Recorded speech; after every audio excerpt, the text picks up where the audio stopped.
When the meter is used as an ammeter, the resistance is usually small. So that's the meter resistance. Let's say this is the meter here, and this meter is connected normally in series with the branch where the current we need to where we need to find the current. So if this is Rm, now this ammeter is also, it has a shunt resistance as well, which usually defines the range of the current that it can measure.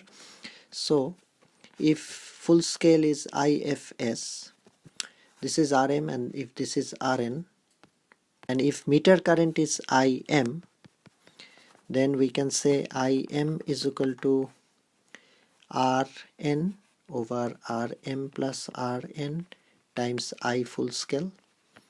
From current divider rule we can write that. So this one becomes Im times Rn plus Im times Rm, and then Rn times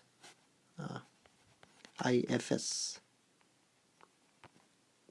So we can write Rn is equal to IFS minus Im is equal to IMO times Rm. So Rn is given by this equation, IFS minus Im times Rm.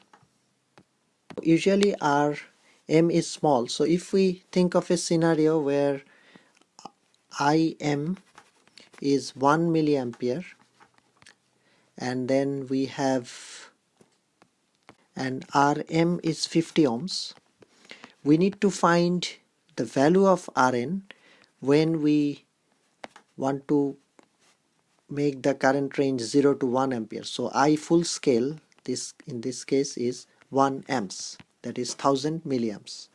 So we need to find what will be the shunt resistance Rn. So that will be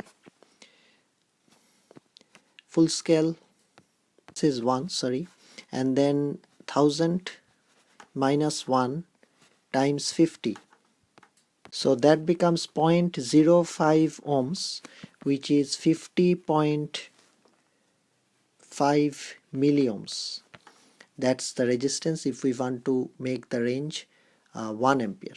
Now if we want to make the range, let's say 100 milliamps, then what the value of Rn will be. If we do that, it will be the same. Now it's 100 milliamps, so it will be 100 here, and then 1000, sorry, it will be 1, still 1 here because that's Rm, and this will be 100 here minus 1 times will be 50 because the resistance, meter resistance is 50.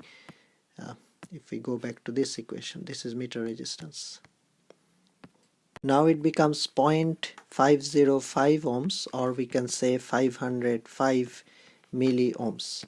So because the current range is smaller, we need a larger value of Rn, the shunt resistance.